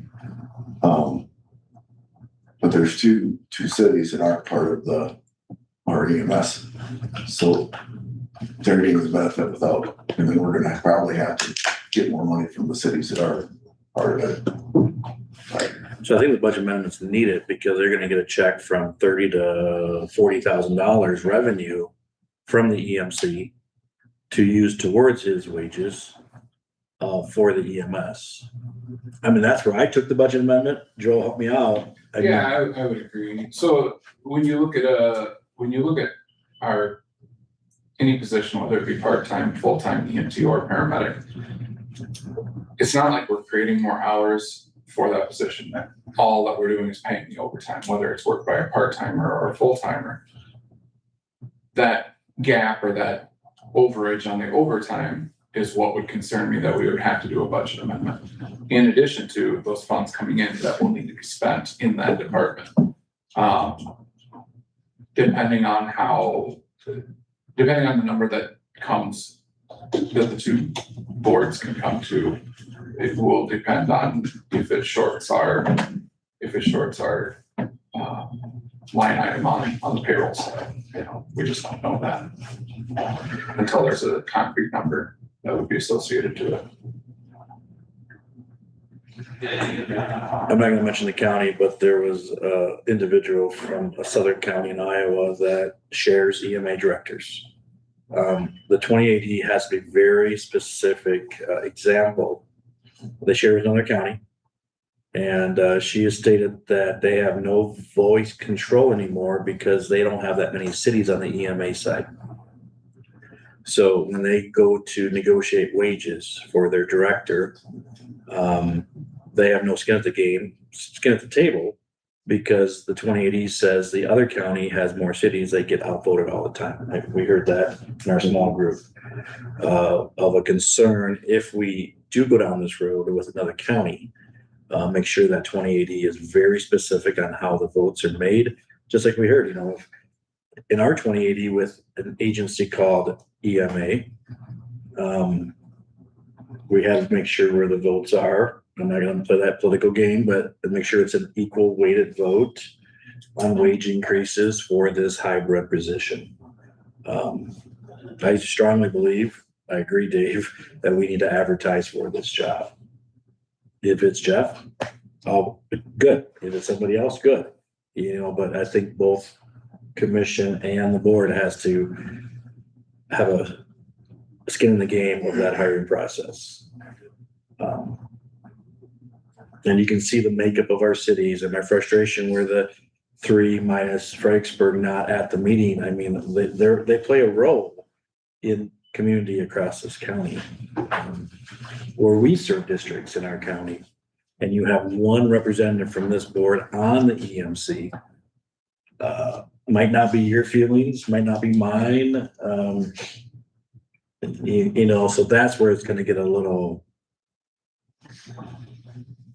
concerning. The makeup of the votes,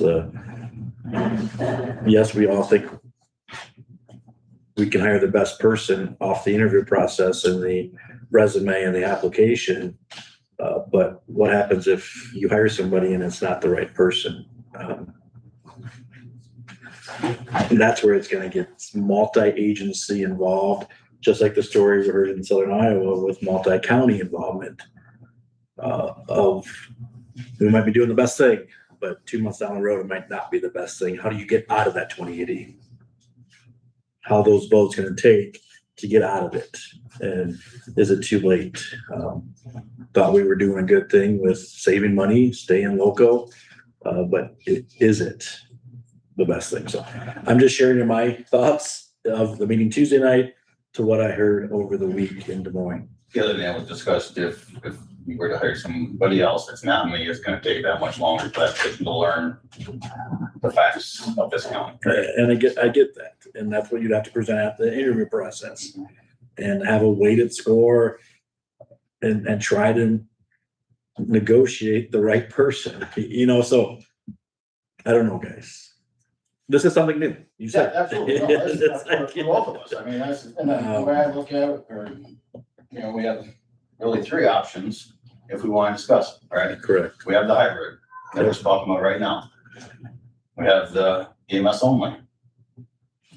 You know, I resigned from EMA 911 and just joined the ambulance and be done with it.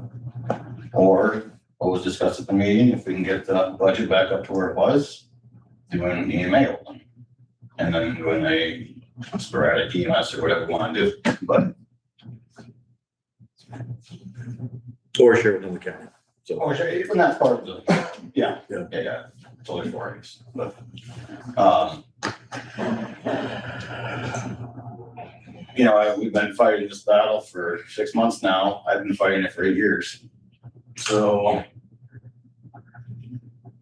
you know, what is everybody's feeling? What is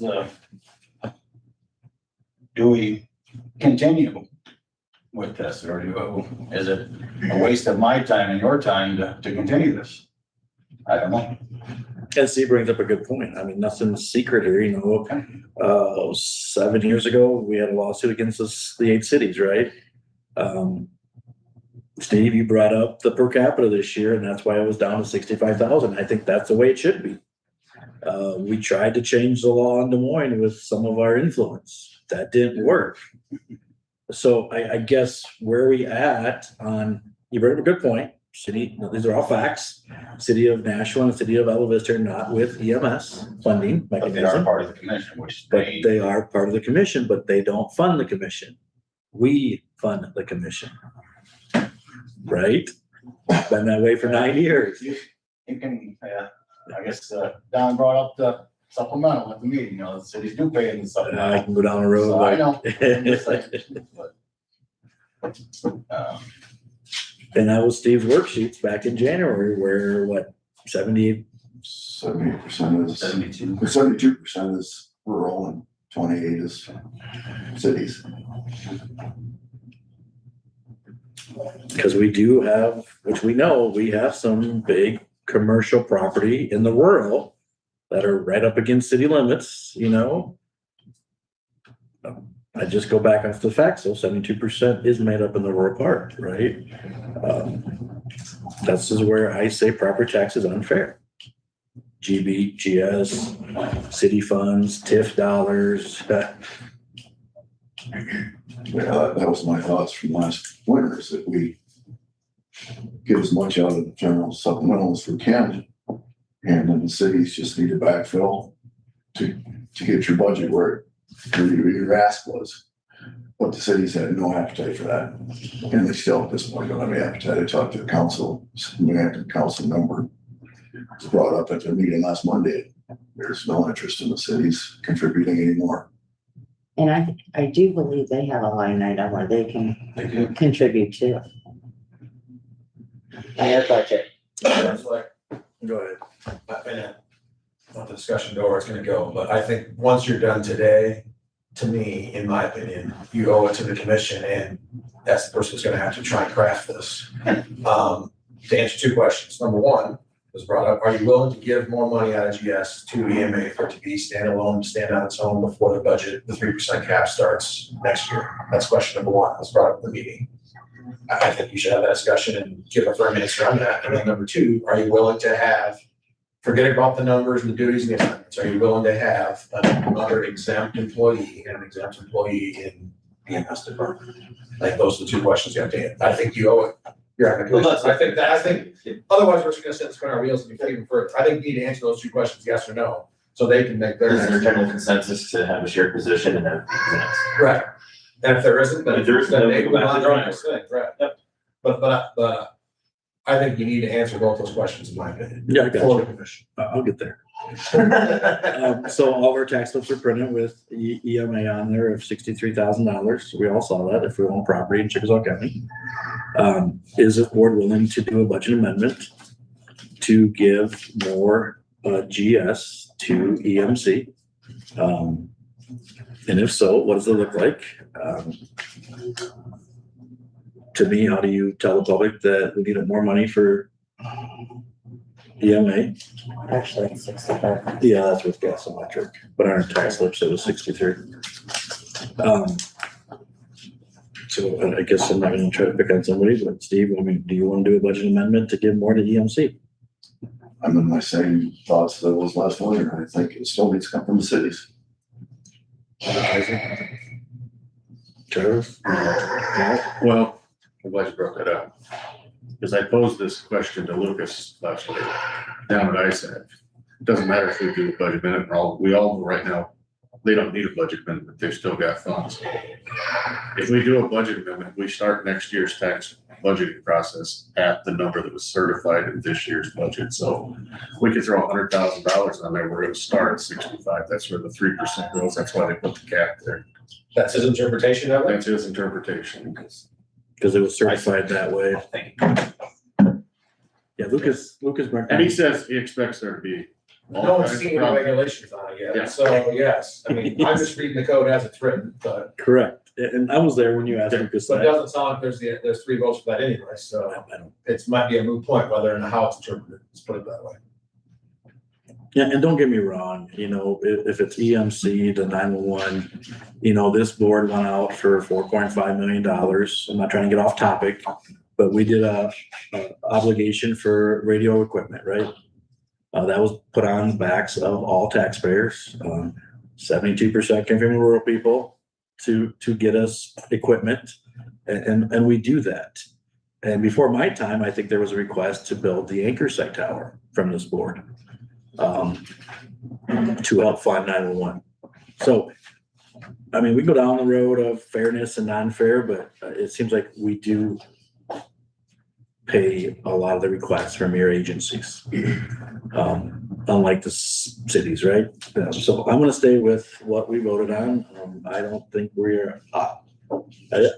Just for the record, those are 2 different departments. And They are.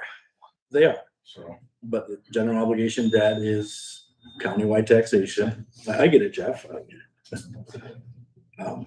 So yes, to answer the number 1 question, I don't think this board's willing to do a budget amendment to fund EMA anymore as what was certified. The number 2 question then is, are we willing to design I say a new position that's exempt in EMS and combine with 2 agencies, us and EMC, a shared exempt position.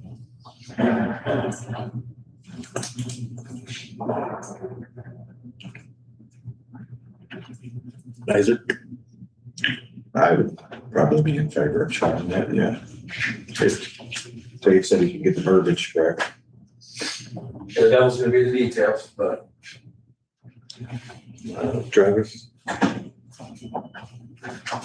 This time, probably not. Any certain reason why? I'm just asking, Well, they brought up that basically you don't have, you can't hold anybody to certain hours. we discussed that at the meeting, and nothing Dave already said it, but it's performance based, so like in grants, if you don't get the work done, you don't get the grant back. And EMS, again, I don't think many people understand the scheduling thing. If you're on call, period, end of story. I mean, it's not like the old days where you could say, yeah, I'm gonna go on this call, I'm not gonna go on the next call. You can't do that here. So, if I don't go on the call, the ambulance doesn't move. Or we have to wait for somebody else to come to town to get it, right? So, I mean, you can't hold people accountable for the ambulance schedule. Joel does it all the time. We get a text message daily to fill the schedule, and does a great job at it. So there is accountability on the ambulance side as well. yes and no. Practically there is, but legally there isn't. So, I mean, and I don't want to get into the argument, but this is the road we're gonna go down when we try and negotiate this and figure out what the details are gonna be. So the vision is gonna work X number of hours, and X number of shifts, but how we hold people's feet to the fire now and how it's accountable is they don't get paid. So they're not there, they're not running their shift, they're not getting paid, they're not showing up. So because it's an hour, this would be your only person that would be in exempt position in your department, right? Yeah, just, and, no better than to debate legal, but if you are scheduled on a shift, you do have a duty to act and show up. That is law, that, as it sits, so. Kind of, maybe, Right. yeah, maybe. And maybe I'm being more fearful than I should be, but negative by nature, because that's my job, but I mean. I'm just wondering if it's gonna burn out this individual. Because EMC and the joint effort of the board is trying to say these job descriptions of the EMC has to get done too. And I don't know if a body can continue to work 24 hours and 24 hours without rest to get some of the EMC stuff that needs to get done too. I don't know when this individual's gonna sleep. If there's 20 hours minimum for EMC and you have on call with ambulance all the time, when is the EMC work gonna get done? It's just, I can't wrap myself around that to figure if this is the right two agencies together yet. Is it more to just do our due diligence and call around to other counties? And we always flip flop part-time to full-time. I mean, what is it? You know? But we have a job description that these jobs need to be done. You're right, we do. And It's not your due diligence, it's the commissioner's due diligence. well, I'm on that. I know, but ultimately, your colleague, the other four colleagues here, it's not, I mean, granted, it's for the better of the county, but ultimately, it's not your responsibility. You're collectively the supervisor's responsibility to provide the EMA services. Correct. I get you Right. there. Sorry, but I just Yeah, I want to get make sure people that are listening that think that, hey, the board has to come up with a solution. It's not your solution. No, I mean, sorry, I'm not trying No, to you're good. downplay it, but I'm just. I mean, if you guys said no, the commission has to provide those services. So the commission has to have a director. And there aren't in the administrative code actual duties that say tower check, whatever else, other duties, whatever all they are. They're generic topics, as you know. They are, you're right. Provide services. They're the nice fluffy things that we don't know where they fit in exactly. Those are the duties that the director has to do. And I don't know if there's a list of 100 things or 10 things that must get done. I'm sure there is somewhere, but that's not in the code. Let's put it that way. Sorry, I don't. no, you're good. In our subcommittee, we came up with like 70 things, and to me, that's ridiculous. I mean, I know what the job is because I do it, right? You guys don't because you don't.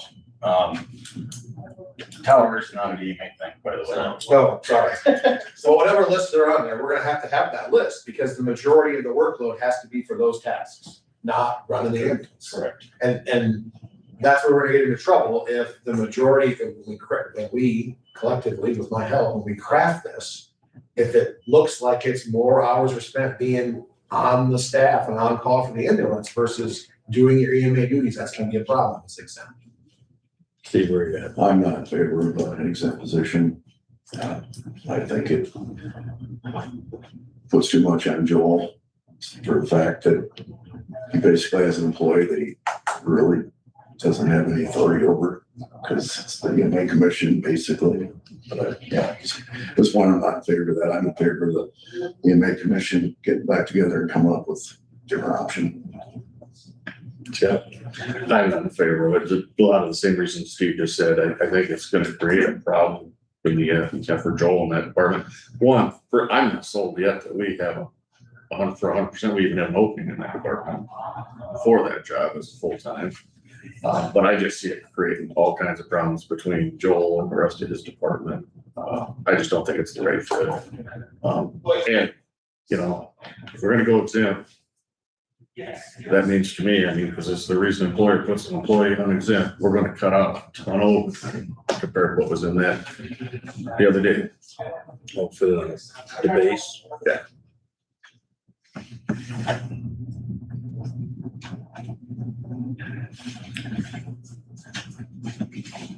I think there's just so many unknowns of what I've heard from Des Moines, other county supervisors to, I just don't, I think I've heard this, that these two mergers are probably not the best option. Is there a different department in mind? You know, somebody mentioned environmental health again. Somebody mentioned, back in the day, I'm not gonna bring up back in the day, but there was 5 departments that our EMA director worked for. It was an auditor nightmare. That's why we got wrote up, I think, for paying out the individual out of environmental health for vacation payout, because that individual did work 4 or 5 different agencies. You know, does the land use go back? I mean, and this is where it's gonna be hard to find the right agency, but I know where we were. You know, it was land use, heritage center, environmental health, EMA, 911. I think those are the 5 that this individual had. And I think that's where we need to talk with the Board of Health and see, somebody brought that up to me last week, somebody from the Board of Health. But, you know, maybe we need to look at our internal agencies and see what's a better fit. But I would agree, EMS is probably not the best fit when you are a demand schedule, you know. Should we discuss that with any other departments, or is that No. gonna be a blindside? It was just brought up by a Board of Health individually. This is why the board's having discussion.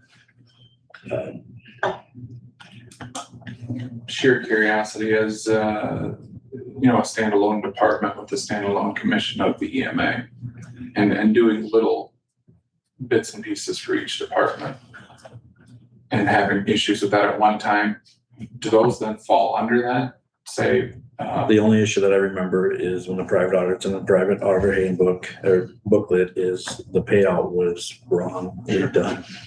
I didn't know if those duties or those, you know, like environmental health, for instance, was brought up, if that fell back under EMA and under the commission. I don't know how it all worked. It worked for about 20, 30 years. So I just, like I said, I mean, it's just like our land weed commission to our land use to our safety coordinator. This is where we have to work together and try to brainstorm what fit is the best fit. And they got to accept that additional duties, you know. That's just my 2 cents. So yes, I can take that back to the EMC. I can talk to the chair, the vice chair, and see what another meeting looks like. But I think this board has answered those 2 questions, Dave. So for that discussion, what about the EMS alone? The what? The EMS alone. If I were to resign, just for discussion, resign everything else and just go EMS and be done with it. That's something that you would have to consider. I don't think this board, I mean, it's up to the director if he has an open spot. I think it's on the website. And it's up to him if he thinks he wants to fill his schedule with more staff, which it's up to him to bring back to this board. If he brings somebody back, I don't know why we would vote no. We haven't since the department has started, but that's up to the director to see if he has. I think that'd be good information to take back for this discussion with the commission. I don't think, like I said, I don't think this board has ever denied a job offer. I guess that's, I'm gonna look back at Joel if he has fit to hire another EMT. And then I think that's between you and him to figure that out if you're gonna bring that name across this board. And then the EMC would have to take the resignation, I guess. Am I answering your question, I guess? I can't give you, I'm not gonna give you any advice to say quit or not quit. So kind of like we just did today, or is it an option? I think it's an option. Like I said, we've never denied a hire on Joel that I can think of.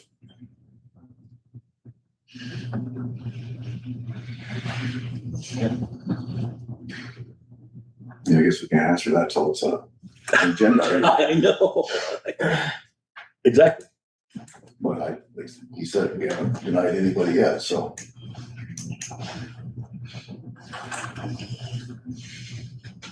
Anything else, Joel, Jeff, Ryan?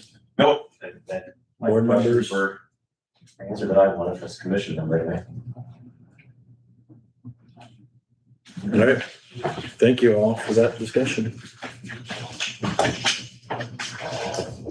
David, do you think to be fair to have a consensus or a vote, or we got our answers? I think you got it. So you're on the commission, represent the board on the commission, so. I Someone's got gonna do your work, but.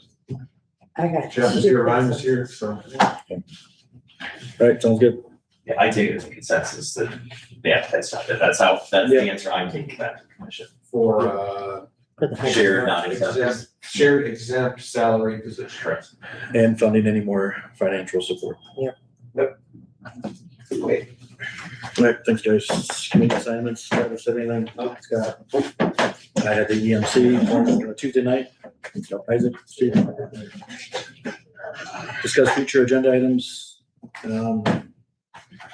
You guys all know the auditor's office doing a special election right now. Remember, we have to meet on September 15th for a canvass election. August 31st. Really not, nothing. Another, no, not Next the week. election, Yeah. because the election's on September 8th. Yes. And so We we'll meet the canvass the 15th. 15th. Pretty easy canvas. Be careful what you say, because you know how that back. Department head meeting is September 14th. Just remind everybody that it'll start at 12:30 with safety and then move into department head meetings. Otherwise, there's no, you know, I hate to say this, but budget work sessions will be unknown until we have rules made by the Department of Management or Revenue to guide counties. I know ISAC mentioned that there's gonna be webinars, and once they find out of any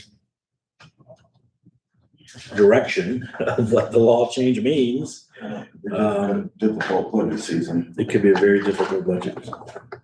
Probably on the 14th or 21st. Department head meeting, So second Monday or the first Monday? it's always second Monday. But Yeah, that's the first holidays, one's a the first holiday. Monday. Yeah. So you're counting that as the second Monday? Yeah. Okay. Yeah. I know, I screwed up on it too. No, that's fine. I have juvenile court, because my juvenile court's always the first Monday, which is fine, because we're not counting, we count that as the first Monday, as the first Monday we're here working, so that's, it's no big deal. I just curious. Yeah. If there's nothing else, is there a motion to adjourn? So Motion by Scott, second by Travis to adjourn at 11:02. All in favor, say aye. Aye. Anybody opposed? Motion is carried. yeah.